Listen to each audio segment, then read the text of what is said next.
जी नमस्कार।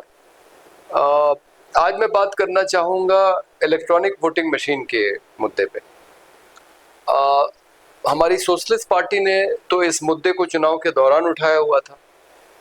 अ, मैंने खुद कम से कम 9 जगहों पे प्रेस वार्ता में शामिल होके, जिसमें 2 बार दिल्ली, एक लखनऊ, इंदौर, बैंगलोर, पटना, कोलकाता, भुवनेश्वर में जाके हमने प्रेस वार्ता करके, और राहुल मेहता जो अहमदाबाद के एक इंजीनियर हैं और राइट टू रिकॉल पार्टी भी चलाते हैं, उनके द्वारा बनाई गई एक मशीन दिखाई जिसमें कि 3 चिन्ह थे, सेब, केला और तरबूज।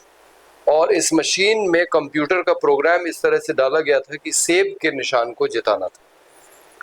तो होता ये था कि जब आप सेब का बटन दबाएंगे तो सेब की पर्ची छपेगी, लेकिन जब आप केले का बटन दबाएंगे या तरबूज का बटन दबाएंगे और दूसरी बार भी केला या तरबूज दबाएंगे तो पर्ची सिर्फ एक ही बार छपेगी, और उसी पर्ची को दूसरे या तीसरे या चौथे मतदाता को, अगर वो लगातार एक ही चिन्ह पे बटन दबाया जा रहा है केले या तरबूज पे, तो वो पहली ही पर्ची उनको दिखाई जाती है 7 सेकंड की लाइट जला के। और जब बैलेट मशीन पे चिन्ह बदलता है, यानी कि केले या तरबूज की जगह किसी ने कोई दूसरे चिन्ह पे बटन दबाया, तो एक पर्ची को छोड़ के बाकी जितने बटन दबाए जाते हैं केले या तरबूज पे, वो सब सेब की पर्चियां छाप दी जाती। ये मशीन हमने 9 जगह दिखाई, और उसके बाद चंडीगढ़ की प्रेस वार्ता हमें नहीं करने दी गई। हमें ये कहा गया कि हमें चुनाव आयोग से अनुमति लेनी पड़ेगी। अनुमति के लिए हमने आवेदन भी दिया, लेकिन उसकी कोई खबर हम लोग को आज तक नहीं मिली। इसके पहले हमारी पार्टी ने एक अभियान चलाया था।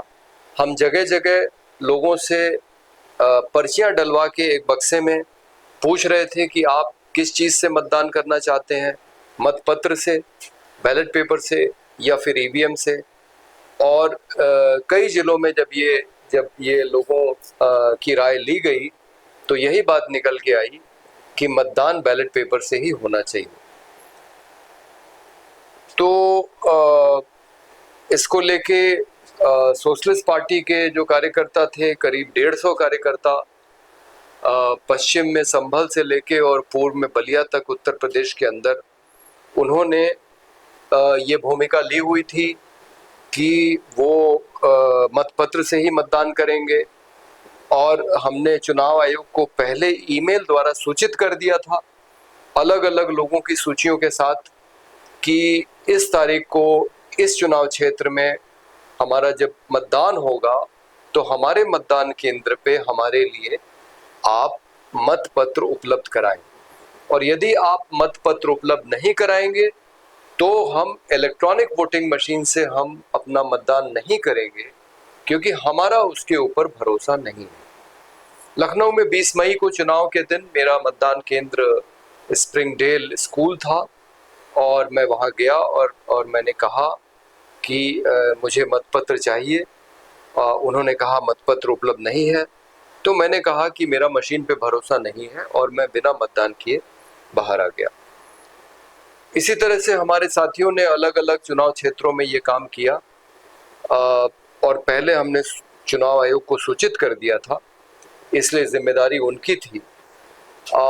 ये अभियान चलाया गया कि जो मतदाता मशीन से मतदान नहीं करना चाहता है, कम से कम उसके लिए मतपत्र उपलब्ध कराए जाए।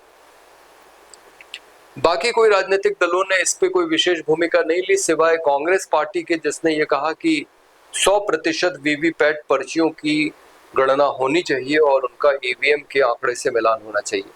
लेकिन जो राहुल मेहता की मशीन है उसमें ये दिखाया गया है कि जो कंट्रोल यूनिट है और जो वीवीपैट है, उन दोनों के प्रोग्राम में तालमेल है, और उसमें आप कोई अंतर नहीं पकड़ पाएंगे।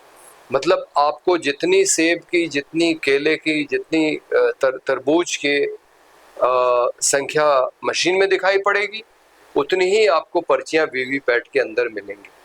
तो यानी आप 100% पर्चियों का भी मिलान कर लें तो आप वो चोरी नहीं पकड़ पाएंगे, क्योंकि मतदान होने के बाद आपको नहीं मालूम कि कितने लोगों ने सेब को मत दिया, कितने लोगों ने केले को और कितने लोगों ने तरबूज को। तो हमारा ये मानना है कि कांग्रेस पार्टी की ये जो मांग है ये उचित मांग नहीं है, क्योंकि 100% की पर्चियों को गिनने के बाद भी आप मतों में हुई हेराफेरी को नहीं पकड़ पाएंगे।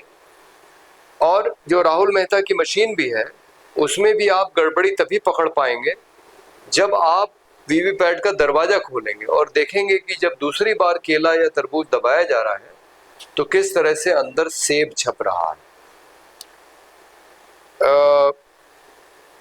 अब चुनाव खत्म हो गया है, भारतीय जनता पार्टी को उस तरह से अप्रत्याशित सफलता नहीं मिली जिसके लिए वो दावा कर रही थी, लेकिन फिर भी सफलता तो मिली गई है सरकार बनाने में, और उसने गठबंधन की एक सरकार बनाई है। 5 साल उसकी सरकार चलने वाली है, हमको इस सरकार को झेलना ही पड़ेगा। और अब कांग्रेस के राहुल गांधी से लेकर समाजवादी पार्टी के अखिलेश यादव तक सब लोग कह रहे हैं कि ईवीएम में गड़बड़ी हुई है, यानी परिणाम कुछ उनके पक्ष में भी आया है। पहले से उनकी सीटें बढ़ी हैं, विपक्ष मजबूत हुआ है, लेकिन इसके बावजूद वो ये कह रहा है कि ईवीएम में गड़बड़ी हुई है। ऐसी रिपोर्ट आ रही है कि चुनाव आयोग ने पहले तो मतदान के दिन जो मतदान का प्रतिशत बताया और बाद में जो प्रतिशत घोषित किया उसमें अंतर था, और काफी दिनों तक उन्होंने मतदान की संख्या नहीं बताई कि कितने मत पड़े, सिर्फ प्रतिशत में ही बताते रहे। और अब ये पता लग रहा है कि बड़ी संख्या में चुनाव क्षेत्रों में जो मतदान हुआ है, जो उसकी संख्या है, और जो मतों की गिनती हुई है, इन दोनों में भी अंतर आ रहा है। और ये कुल अंतर जो है ये बहुत बड़ा है, ये इतना छोटा नहीं है कि इसको हम आसानी से नजरअंदाज कर सकें। तो सवाल ये है कि इलेक्ट्रॉनिक वोटिंग मशीन के पक्ष में जो लोग बात करते हैं वो इसलिए करते हैं क्योंकि उनको लगता है कि मशीन से चीज़ें ज़्यादा अच्छी ढंग से होती हैं, उसमें गड़बड़ी की संभावना कम होती है।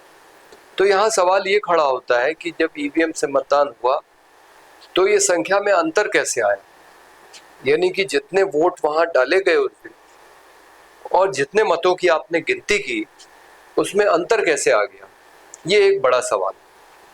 इसका मतलब कि ईवीएम के बारे में हम ये नहीं कह सकते कि उसमें कोई गड़बड़ी नहीं हो सकती, यानी कि वो फूल प्रूफ नहीं है। ईवीएम में भी गड़बड़ी हो सकती है, गड़बड़ी की जाती है, तरह तरह से गड़बड़ी की जा सकती है। एक तरीका तो वो है जो राहुल मेहता ने दिखाया है अपनी मशीन में, दूसरा तरीका वो है जो मतपत्रों के साथ किया जाता था कि फर्जी मत डाले जाते थे। ये संभव है कि आप ईवीएम में इस तरह के भी कुछ वीडियो आए हैं कि ईवीएम में कुछ अतिरिक्त बटन दबाए जा रहे हैं फर्जी वोट डालने के लिए, लेकिन ये काम आपको हर एक बूथ पे करना पड़ेगा। तो इतने बड़े पैमाने पे तो घपला नहीं किया जा सकता कि हर एक बूथ पे फर्जी वोट डाले जाएं, लेकिन गड़बड़ी तो हुई है, क्योंकि ये जो मतों का अंतर है जो डाले गए और जिनकी गिनती हुई, इससे पता लगता है कि कुछ गड़बड़ी जरूर हुई है। तो कुल मिला के इलेक्ट्रॉनिक वोटिंग मशीन पे हम भरोसा नहीं कर सकते हैं, और इसमें गड़बड़ी की संभावना है और बड़ी गड़बड़ी की संभावना। अगर आपको बैलेट बॉक्स में कोई गड़बड़ी करनी है, मतपत्र में कुछ गड़बड़ी करनी है, तो आपको हर एक बूथ पे जाके गड़बड़ी करनी पड़ेगी। और ईवीएम में या वीवीपैट में कुछ गड़बड़ी करनी है तो आप उसको एक जगह बैठे पूरे चुनाव क्षेत्र में गड़बड़ी कर सकते हैं। अब विपक्ष वाले ये सवाल उठा रहे हैं, तो क्या राहुल गांधी जहां से जीते वहां गड़बड़ी नहीं हुई? तो इसमें हमारा ये कहना है कि जो चुनाव आयोग है वो शासक दल के दबाव में सब जगह गड़बड़ी नहीं होने देगा, क्योंकि अगर परिणाम एक तरफा आ गया तब तो लोगों को समझ में आ जाएगा कि ये गड़बड़ी हुई है बड़े पैमाने पे। इसलिए कुछ जगहों को चुन के जहां उनको भरोसा नहीं है कि वो अच्छे अंतर से जीत जाएंगे, यहाँ या जहां कम अंतर से हारने का डर है, ऐसे चुनाव क्षेत्रों में निश्चित रूप से चुनाव आयोग की मदद से जो शासक दल है भारतीय जनता पार्टी, वो गड़बड़ी करने की कोशिश कर सकता है, ऐसा हमारा कहना है। और इसीलिए आप ये देखेंगे कि उस बड़े स्तर पे गड़बड़ी नहीं हुई है कि उस पे लोग सीधे सवाल उठाएं। सिर्फ इतनी गड़बड़ी की गई है कि भारतीय जनता पार्टी की सरकार बन जाए, और गठबंधन से तो सरकार बन ही गई है। तो हमारा ये मानना है कि अब तो शायद बहुत देर हो गई है, ये चुनाव जो हुआ है इसके परिणामों को बदला नहीं जा सकता, लेकिन कम से कम जो अगला चुनाव आ रहा है, जो भी विधानसभा का चुनाव, वहां पे ये सुनिश्चित किया जाए, अगर आप ईवीएम पूरी तरह से नहीं भी हटाना चाहते हैं तो कम से कम जो मतदाता मतपत्र से अपना मतदान देना चाहता है उसको ये छूट दी जाए कि वो मतपत्र से अपना मतदान दे। जो लोग मशीन से देना चाहते हैं वो शौक से मशीन से दें, लेकिन जिनको मतपत्र से देना है उनको ये छूट मिलनी चाहिए। और हम उम्मीद करते हैं कि अगले चुनाव तक ये छूट चुनाव आयोग आम मतदाताओं को देगा। यदि आम मतदाताओं को ये छूट मिली तो मेरा मानना है कि बड़ी संख्या में लोग मतपत्र से ही मतदान देना पसंद करेंगे। धन्यवाद।